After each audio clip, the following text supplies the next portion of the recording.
केसर और सुरेश दोनों अभी अभी अपने नए घर में आए थे।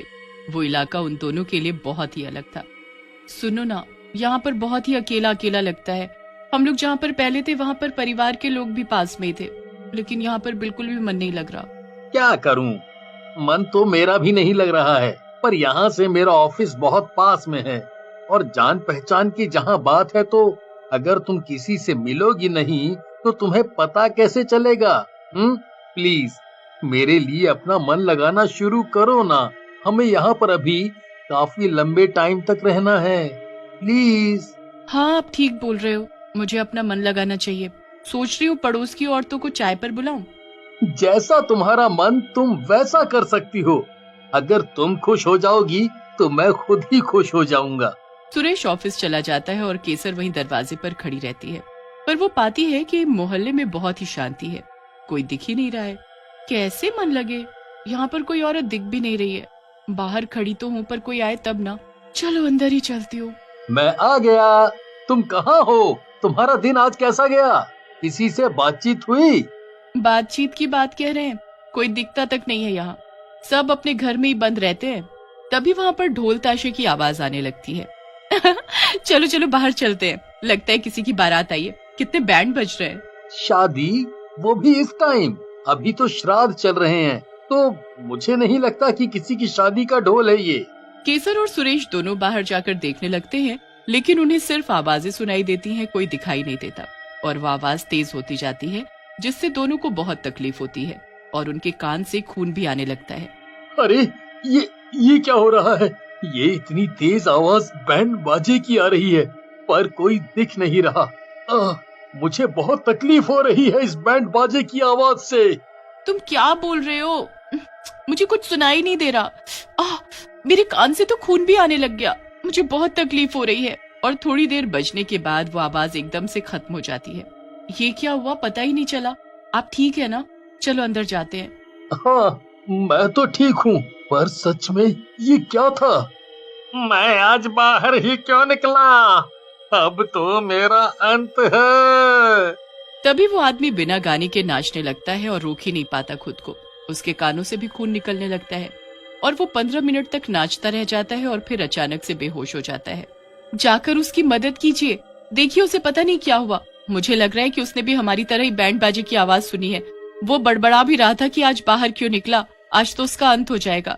हाँ, जाता हूँ, उसको लेकर घर आता हूँ। तुम पानी लेकर तैयार रहो। मुझे लग रहा है कि सिर्फ वो बेहोश हुआ है। उसके पैर भी पूरे छिले हुए लग रहे हैं और कान से खून भी निकल रहा है। अरे हाँ, तुम डॉक्टर को भी फोन लगाओ। सुरेश उस आदमी पर पानी मारता है और वो आदमी होश में आ जाता है। आप लोग कौन हैं? और मैं कहाँ हूँ? कहीं मैं मर तो नहीं गया? क्योंकि आज मैं गलती से बाहर निकल गया हूँ। वो बैंड बाजे वाले भूत मुझे नहीं छोड़ेंगे, मुझे नहीं छोड़ेंगे। नहीं, आप सुरक्षित हैं। वो आप बिना गाने के डांस करने लगे और इतना किया कि आपको चक्कर आ गए, तो बस हम लोग आपको उठाकर अपने घर में ले आए हैं। आप हमें नहीं जानते होंगे क्योंकि हम अभी अभी यहाँ रहने आए हैं। मैं बिना बैंड के डांस नहीं कर रहा था। मुझे उस बैंड की आवाज सुनाई दे रही थी और वो भी बहुत ही तेज, जिसकी वजह से मैं अपने कदम नहीं रोक पा रहा था। कुछ सालों से यहाँ ऐसा ही हो रहा है।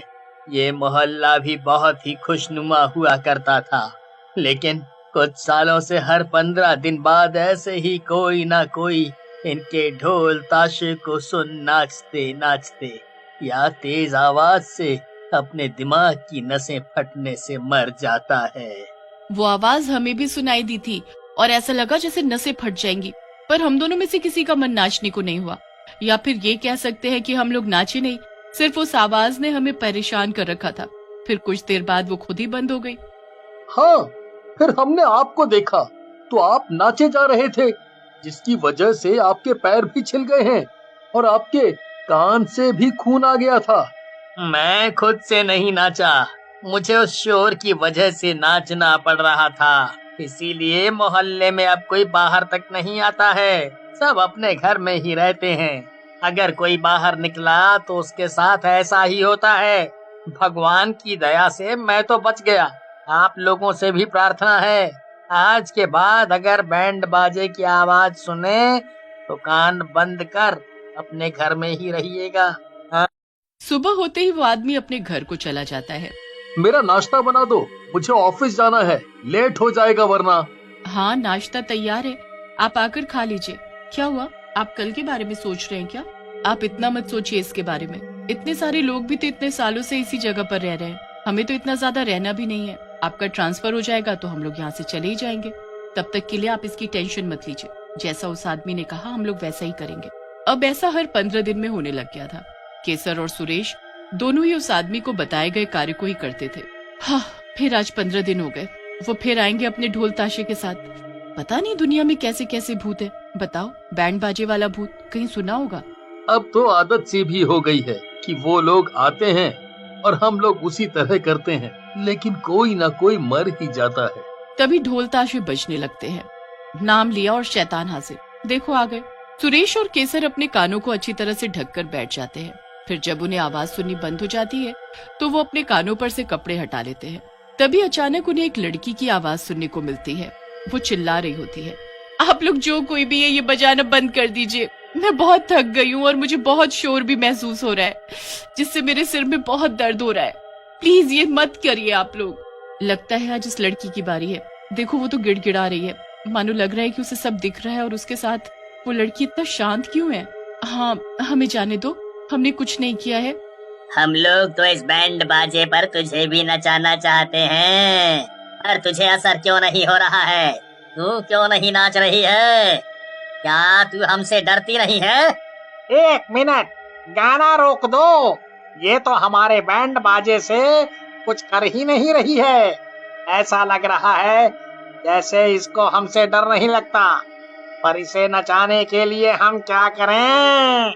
बैंड बाजा बंद होते ही वो लड़की बेहोश होकर गिर जाती है, पर दूसरी लड़की ऐसे ही खड़ी रहती है, मानो उस पर किसी बात का असर ही ना हुआ हो। बहुत बहुत शुक्रिया कि तुमने इसे छोड़ दिया। मैं तुम लोगों का एहसान कभी नहीं भूलूंगी। जब तक तू नहीं नाचेगी तब तक हम बैंड बजाते रहेंगे, लेकिन अगर तुम बजाने पर भी नहीं नाची तो हम सब हमेशा के लिए यहाँ से चले जाएंगे। तब तक भूत और वो लोग केसर और सुरेश को भी दिखाई देने लगे थे। अरे ये भूत क्या बोल रहे हैं? अगर ये लोग इस तरह नाचते रहे, इसमें तो हम सबको भी खतरा है। जल्दी अंदर चलिए, बहुत सारी चीजों से अपने कानों को हम ढक लेते हैं। रुको केसर, तुम ये कैसी बात कर रही हो? हमें उस मूर्छित लड़की को भी तो बचाना होगा। डरते डरते सुरेश और केसर उस लड़की को उठाने चाहते हैं, पर तभी तुम दोनों की इतनी हिम्मत कि तुम लोग इन्हें बचाने आए हो। अब तो इस लड़की को हमारे बैंड बाजे पर डांस करना ही होगा। और हम एक जबान के भूत हैं, इसीलिए हमारा बाजा किसी और को नहीं सुनाई देगा, बस इस लड़की को। इसीलिए तुम दोनों भी अब यहीं खड़े रहोगे, और अगर ये लड़की नहीं नाची तो हम हमेशा के लिए चले जाएंगे। और अगर नाचने लगी तो तुम चारों की मौत निश्चित है। चलो चालू हो जाओ और जितना तेज हो सके उतना तेज बजाओ। सारे भूत बहुत तेजी के साथ अपना बैंड बजाने लगते हैं। उन सब के चेहरों से लग रहा था कि वो पूरी जान से बजा रहे हैं, पर इनको सुनाई नहीं दे रहा था, क्योंकि वो सिर्फ उस लड़की के लिए बजा रहे थे। पर उस लड़की पर भी इसका कोई असर नहीं हो रहा था। वो बस उन सबको बजाते हुए देख रही थी। तुम लोग फिर से बजा रहे हो? देखो इन सबको बहुत दर्द होगा। तुम्हें इन लोगों की जान लेने में मजा आएगा क्या? पर भूत नहीं रुकते और बजाते रहते हैं, और 3 घंटे लगातार बजाने के बाद वो सब खुद ही थक जाते हैं, पर लड़की पर कोई असर नहीं होता। देखो, अब तुम लोगों ने खुद ही अपना बैंड बाजा बंद कर दिया। इसका मतलब तुम हार गए। तो अब तुम्हें हमेशा के लिए यहाँ से जाना होगा। हाँ, तुम ठीक बोल रहे हो। इस लड़की पर हमारे बैंड बाजे का कोई असर नहीं हुआ, इसीलिए हमने जो कहा था हमें वो करना पड़ेगा। हम लोग हमेशा के लिए यहाँ से जा रहे हैं। और बैंड बाजे वाले भूत वहाँ से गायब होने लगते हैं। अच्छा हुआ उन सब ने हमें कुछ नहीं किया, पर इस लड़की पर उनका कुछ असर क्यों नहीं हुआ? क्योंकि वो बहरी है, वो भी बहुत खतरनाक वाली। पर आज इसकी वजह से हमारी जान बच गई। सुरेश और केसर अभी भी वहीं रहते हैं, और अब मोहल्ले के सभी लोग एक दूसरे से बातचीत करने लगे हैं, तो सभी और हंसी खुशी रहने लगे हैं।